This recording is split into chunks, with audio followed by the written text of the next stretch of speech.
నా బుద్ధి ఉండొచ్చు కదా. సకల కళా సంపన్నులకు బిల్వమంగళమూర్తి నాకు ఆబాల్య మిత్రుడై ఉండా నేను ఎవరి వద్దో చదువుకోవలసిన పని ఏమి? ఇలా సమాధానం చెప్పవచ్చు. ఈ విధముగా నా పేరు దాని చిట్టాలు ఎక్కించదు. లేదు మిత్రమా, నేను కొత్తగా లెక్కింపలేదు. నీ తెలివి, నీ పాండిత్యం, నీ చక్కదనం పూసగొచ్చినట్టు వేకరు పెట్టినది మిత్రం.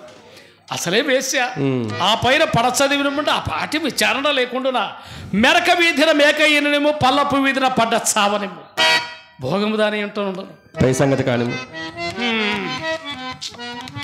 పై సంగతి మిత్రమా, నా విద్య మహిమ నా మొగం వల్లనే కనిపెట్టినదో మాట వల్లనే కనిపెట్టినదో చెప్పదాలను కానీ క్షణములో ఒక శ్లోకము చదివి దీని భావం ఏమని అడిగినది. అంతేగా ఇక చెప్పవలసినది ఏమున్నది మిత్రమా? నా పాండిత్యము గురించి ఆ పాటు నా కాళ్ళు చేతులు చల్లబడి వెలవెలబోచు వరకున్నారు. నా వెంట వచ్చిన మిత్రుడు ఉన్నాడే, అతనికి బోధపడినది కాదు. అప్పుడు అది నన్ను చూసి పక్కున నవ్వగా నాకది పక్కలో బల్లెబల్లె కూర్చుకున్నది మిత్రమా. అయినా చేస్తున్నది లేక సిగ్గుపడి శిరం వంచుకున్నాను. అది అంతతోనైనా నన్ను విడవక, అయ్యా ఇక్కడికి మీ సంగతి సంపూర్ణముగా తేలినది, ఇక మీ గురువు గారి సంగతి కూడా తేలగలదు, దీనికేమి సమాధానం చెప్పగలడో పోయి తెలుసుకొని రండని ఆ శ్లోకమ కాగితము రాసి నాకు ఇచ్చింది. ఏదా కాగితము? దానికి మరింత మరగిన వాళ్ళని అరగంటలో దీని భావ ఆమూలగ్రముగా చెప్పేది చూడమని చెప్పి శపథం చేసి ఉంచారు మిత్రమా. మిత్రమా, స్మరింపలేదయ్యా. వృక్షాగ్రవాసి నచ పక్షిరాజ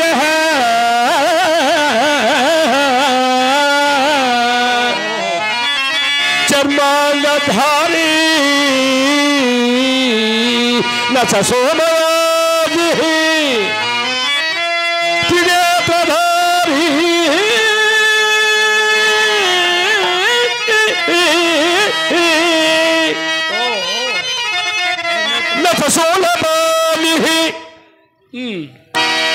జలం ధరిత్రి. మిత్రమా, జలం ధరిత్రి నఘతో నవేగ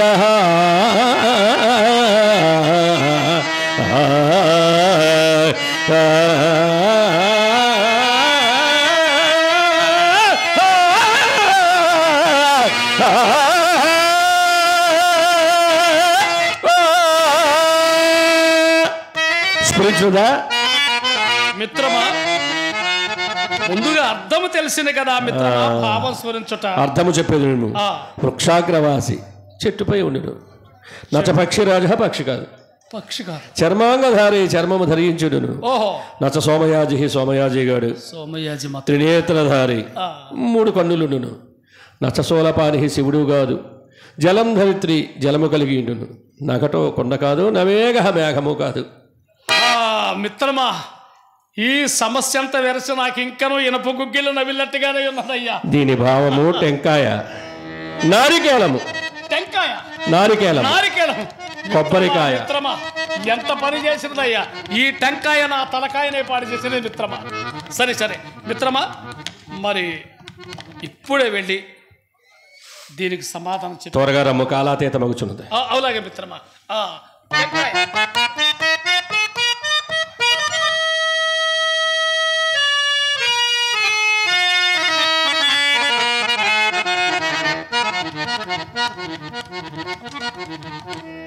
ఆహా, సాయం సమయం ఎంత సమ్మోదకరముగానున్నది. చల్లని పిల్లగాల్పులు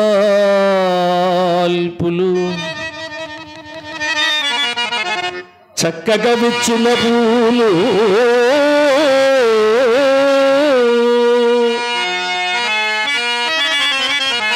కెంపుతో ఉల్లసమాడు ఆకాశము వ్యూహములోచను పక్షి సంతతు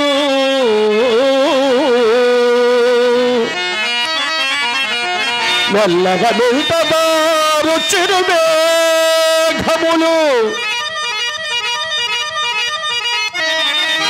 అయ్యప్ప రాత్రి జిల్లదు సూర్యబింబము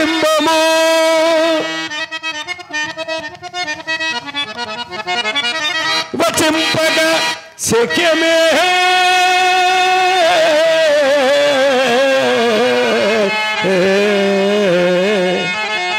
సంజ సంపద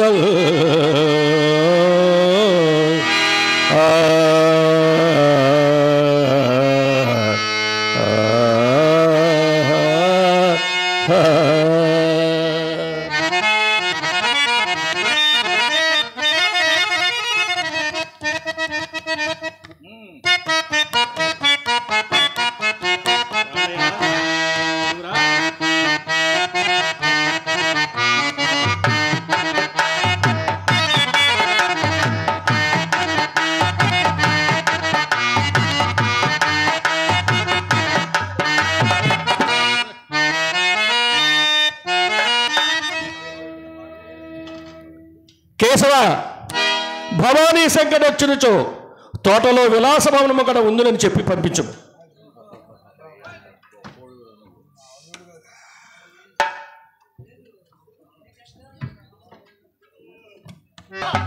మిత్రమా, నీ విద్య మహిమాని ఇప్పటికి నిశ్చయముగా వెళ్ళలేని మిత్ర. అదెట్లు? కోటీశ్వర్లు కుంప చుట్టూ తిరిగిందా లెక్క చేయని చింతామణి కుక్క వలన నా వెంటబడి చక్కగా బయటికి వచ్చినది.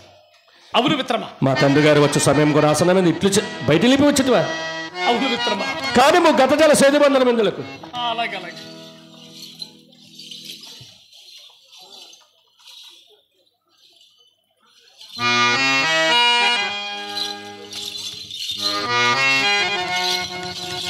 మిత్రమా,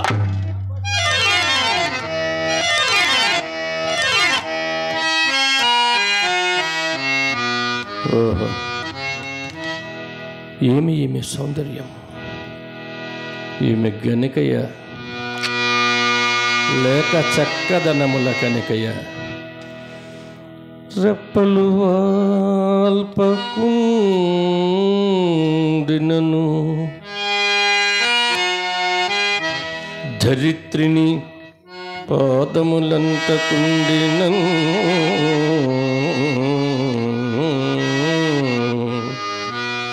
తప్పక రంభయో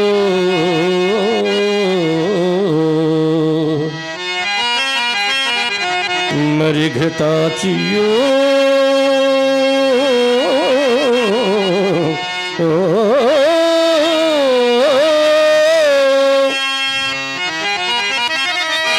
మెనకయో యటంచు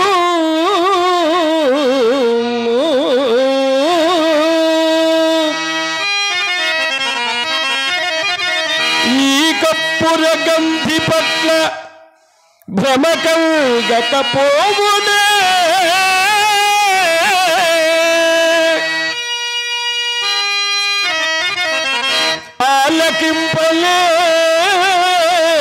ఆలకింపలేదు ఇప్పురమందే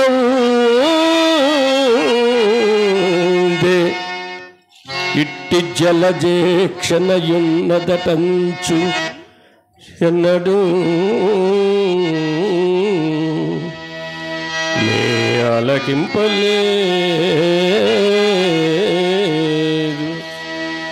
నే ఆలకింపలేదు.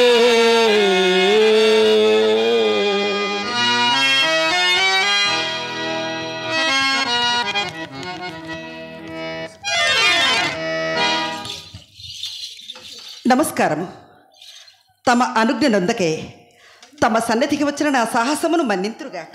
దానికేమి, మీరు విద్వాంసులుగా కూర్చోండి. క్షమించండి, నేనిప్పుడు కూర్చున్నటకు రాలేదు. నాకు కొన్ని సందేహములుండి మీ వలన తీర్చుకునవలనని వచ్చితిని. అట్లయినా వారిని అవశ్యముగా వినిపింపుడు. చిత్తము అన్నిటికంటే చిత్రమైనది ఏది? ఈశ్వర విలాసం. అత్యంత సుందరమైనది ప్రకృతి. అత్యంత భయంకరమైనది సంసారం. మనలను ఏది విడిచినో విడువనిది ఏది? ఆశ. ఎట్టి దారిద్ర్యమందును సుఖపెట్టగలిగినది తృప్తి. అన్నిటికంటేను బలమైనది ఏది? మానవుని యొక్క అవసరం. అన్నిటికంటే సులభ సాధ్యమైనది ఏది? అన్యులకు సలహా చెప్పుట. మరి పాపములన్నింటినీ పరిహరింప చేయగలిగినది ఏది? పశ్చాత్తాపం. మహాభాగా, నీ అద్వితీయ పాండిత్యం మరలా ఎన్నాళ్ళకు వినగలదునో ఏమోనని ఉవ్విళ్ళు రాను. ఆ భాగ్యం ఈనాటికి కలిగినది.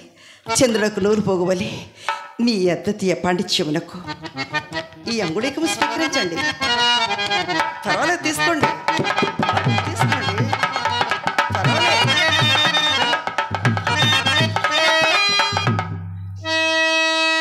అట్లయినా నేను కూడా నిన్ను ఒక ప్రశ్న అడిగదు, దానికి ఉత్తరం వస్తే నా చే నీవు కూడా బహుమానం ముందు. అవహితురాలనై ఉన్నారు. మిత్రమా, బండి చప్పుడు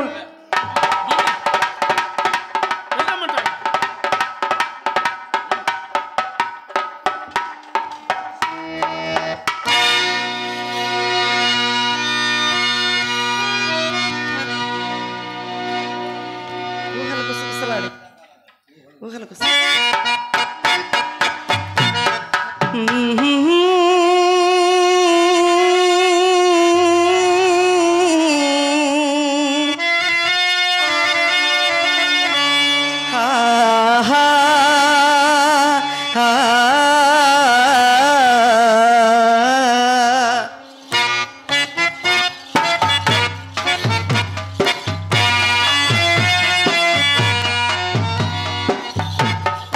ఊహలు గుసగుసలాడే నా హృదయము గిసలాడే. ఊహలు గుసగుసలాడే నా హృదయము గిసలాడే. ఊహలు గుసగుసలాడే నా హృదయము గిసలాడే.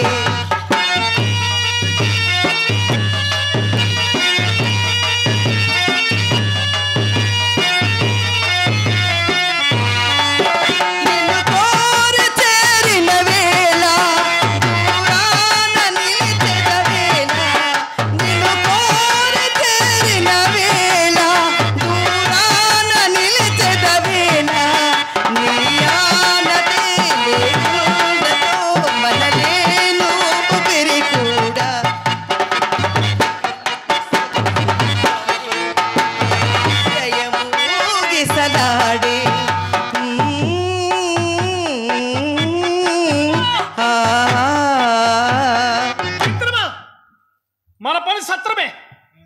నాన్నగారు వచ్చారు. అమ్మయ్యో, అట్లయినా చింతామణిని పెద్దదారిని తీసుకుని పొమ్ము. నేనెట్లు పోయి నాయన గారిని కలుసుకున్నాను. చింతామణి, నీవు పురాజ్యురాలవు, ఇందులకై అన్యదా భావింపవుగా. చాలా మహాభాగ్యం అండి, చాలా గొప్పతనం అండి.